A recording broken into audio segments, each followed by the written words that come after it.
Hello' guys, স্বাগতম জনাইছোঁ মোৰ ইউটিউব চেনেল দীপ্তিমণি ব্লগলৈ। কি খবৰ আপোনালোকৰ? নিশ্চয় ভাল আৰু মোৰো ভালে। আৰু আজি বহুদিনৰ মূৰত এটা ব্লগ ষ্টাৰ্ট কৰিম বুলি আৰম্ভ কৰি দিছোঁ আৰু বহুদিনে হ'ল আৰু ব্লগ একো দিয়াই নাই। সেইকাৰণে ভাবিলোঁ আজি ব্লগ ষ্টাৰ্ট কৰি দিম আৰু আপোনালোকে চাব বুলি আশা কৰিলোঁ।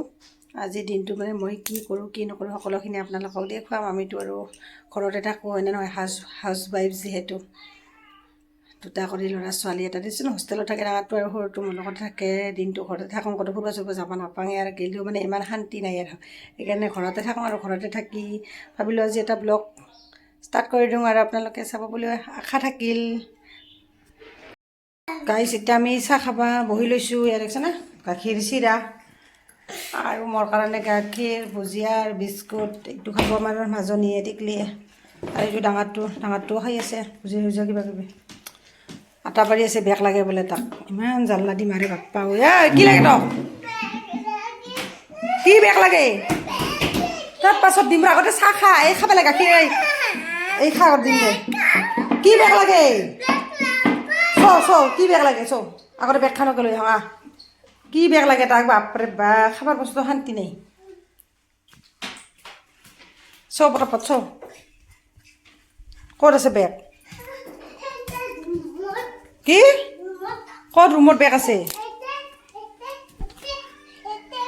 কহয় বিছনাই তুলব পৰা নাই তোহাৰ কাৰণে। গাইজ, বিছনাই তুলব পৰা নাই। সিটো ৰুমতো অৱস্থা একদম বেয়া হৈ আছে। হে ভগৱান, কাপোৰ চাপোৰ মোৰ কোনটা? ইখান বেগ লাগে বোলে তাত। দেখছা লাইট চাইট বন্ধ কৰি থৈ দিছোঁ। লাইট দি থৈ দিলে লিপষ্টিক চিষ্টিক লুকাই থাকে। সেইকাৰণে গাইজ লাইট চাইট বন্ধ কৰি থৈ দিওঁ। কি লাগে তাতে? আৰু ধুনীয়া চলা নাই, ধুই দিছোঁ ধুনীয়া চলা। হ'ব দে, গাইজ একযোৰা চুৰিদাৰ আনিছোঁ তাৰ, সেই চুৰিদাৰ যোৰাই তাক লাগে, গম পাইছে না? দিনে ৰাতিয়ে সেই যোৰা চুৰিদাৰে লাগি থাকে তাক। কি ক'ম আৰু, মই ধুবা থৈ দিছোঁ চুৰিদাৰ যোৰাই, যোৰাই লাগে তাক। হ'ব দে, পাছত ধুবি। বিছনাৰ অৱস্থা চা আমাৰ। হে ভগৱান, তুলবাই পাৰে বিছনা চিছনা চলিৰ লগত। পিন্ধিবি সিযোৰ লেতেৰা হৈছে, ধুবা লাগব। পিন্ধিবি দে পাছত। চাহ খাই আহি বাচন বৰ্তন ধুই ভাবিলোঁ এখন চুইটাৰ বনাই আছিলোঁ গাইজ। এনেকুৱা এইটো পিছফালটো বনাই আছোঁ, ল'ৰা মানুহৰ চুইটাৰ এইটো। তাৰপিছত ভাবিলোঁ অলপমান বনাওঁ আৰু তাকো গাইজ ঠাণ্ডাত বনাব লাগে, গৰমত বনাই আছোঁ। এই গৰম গৰম আহিলে ভাবিছোঁ বনাই থৈ দিওঁ আৰু নেক্সট বছৰ পিন্ধিব পাৰিব, হয় না নহয়? সেইকাৰণে ভাবিলোঁ বনাই আছোঁ আৰু। কালাৰটো কেনে লাগছে গাইজ? এইটো হাজবেণ্ডৰ পচন্দৰ কালাৰ। মাফলা বনাইছোঁ এখন বনাইছোঁ আৰু এখন পিংক কালাৰ, আৰু এখন বনাব লাগিব এনেকুৱা কালাৰৰ। কালাৰটো বহুত ভাল লাগছে আৰু সেইকাৰণে এইটো পিছফাল বনাই আছোঁ।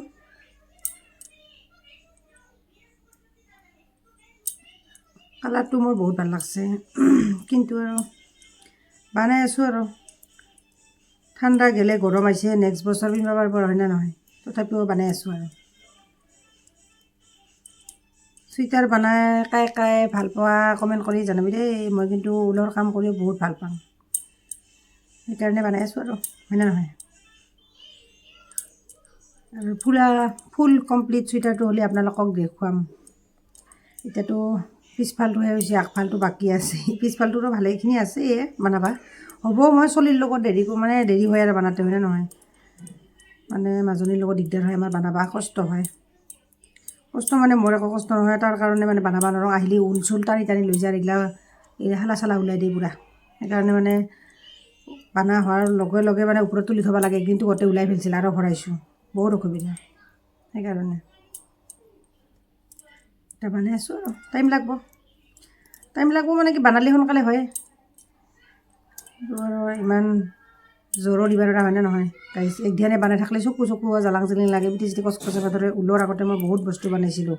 থাল পচ বনাইছোঁ, তাৰপিছত দৰ্জাত লগোৱা গেট বনাইছোঁ, বহুত কিবা কিবি বনাইছোঁ। এতিয়া আৰু বনাব বেছি ইচ্ছাই নাযায় চলি পলিৰ লগত, হয় না? সেইটো বনাই আছোঁ আৰু। তাৰপিছতে গাইজ দেখিছেনে আমাৰ মাজনীক ৰাতিপুৱাই নতুন চলা লাগে তাক। কিন্তু কি অভ্যাস আছে তাৰ সৰুৰ পৰা মানে ৰাতিপুৱা উঠিয়ে মানে তাক নতুন চোলা লাগে মানে আৰু যিযোৰা নতুন কাপোৰ আনি দিওঁ মানে সিযোৰাই লাগব আৰু মানে সিযোৰা কমেও 10 দিনমান নিপিন্ধাৰ লাগি পুৰণি নহাক লাগি মানে সিযোৰা চোলা কোনো দিনে তাই এৰা নিদিয়ে মানে 10 দিনমান ৰেগুলাৰ পিন্ধি থাক মানে ধুবাও নেদে ইমান মানে বদমাছ কি ক'ম আৰু একযোৰা চোলা আনলি মানে তাই সিযোৰা চোলা পিন্ধি পিন্ধি ঘেলঘেলা কৰিব লাগিব তাৰপিছতে তাৰ শান্তি হ'ব আৰু তাৰপিছত আৰু নতুন চোলা লাগব এনেহেন বদমাছ মানে কি ক'ম আপোনালোকক গাইছ এতিয়া আমি ফুৰিব যাব ওলালোঁ সেইটো টিকলি বুলি বুলি যাই আছে ফুৰিব গ'লে নতুন চোলা লাগে তাক গুডু গুডু গুডু তাই দি চাই দি ঐ এবাৰ তামোল লাগি শুনিছে চাই দিয়াই দি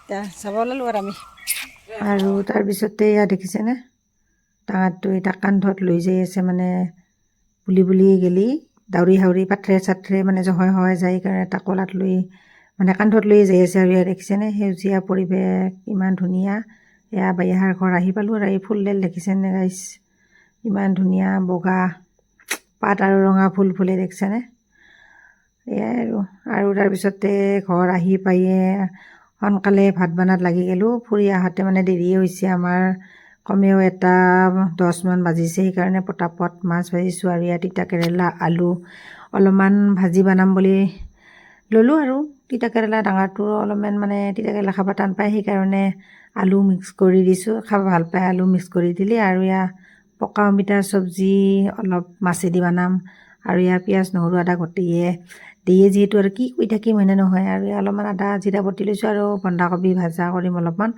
আৰু তাৰপিছতে চব্জিখন বহাই দিয়ে কাপোৰ মেলাত লাগি গ'লোঁ কাপোৰখিনি ধুই থৈছিলোঁ মেলি দিয়া নাছিলোঁ সেইকাৰণে ভাবিলোঁ পটাপট মেলি দিওঁ আৰু ৰ'দো নাই বতৰটো বেয়া পানী অহা নিচিনা কৰি আছে ভাবিলোঁ তথাপিও দি দিওঁ অলপমান মেচিনত দিছোঁ শুকাব অলপ হাৱাই বাতাই সেইকাৰণে আৰু মেলি দিওঁ আৰু বহু দিনৰ কাপোৰ মিক্স হৈ আছিল মানে জমা হৈ আছিল সেইকাৰণে ভাবিলোঁ আজি ধুয়ে দিওঁ আৰু বহুত ধুব লগা আছে কাপোৰ ধোৱা কামটো গাইছ মই বহুত টান পাওঁ কিন্তু কি কৰিবি আৰু নুধুলেও নহয় দুটা চলিৰ কাপোৰ সেনা নহয় আৰু নিজৰো আৰু বিছনা চাদৰ চিছনা চাদৰ ওলাই থাকে একদিনৰ মূৰে মূৰে 2 দিনৰ মূৰে মূৰে সৰু চলি থাকিলেতো আৰু গমে পাই কিমান লেতেৰা হয় বিছনাতে খাই মানে কি কৰিবি ভুজে ভুজে বিছনাতে খাই থাকে আৰু আমাৰ টিকলিয়ে মিছা কলি আৰু কি হ'ব আৰু দিনটো এনেকৈয়ে টাইম পাছ হৈ আছে মানে ক'বাই নোৱাৰি আৰু তাৰপিছতে এয়া দেখিছেনে আমি ভাত খাব বহি ল'লোঁ মায়েক জীয়েক পুতেক গোটেই আৰু দেখিছেনে নিজে মাছ খাব লাগছে মোৰ যে ইমান ভয় লাগে মাছ আনলি মানে তাক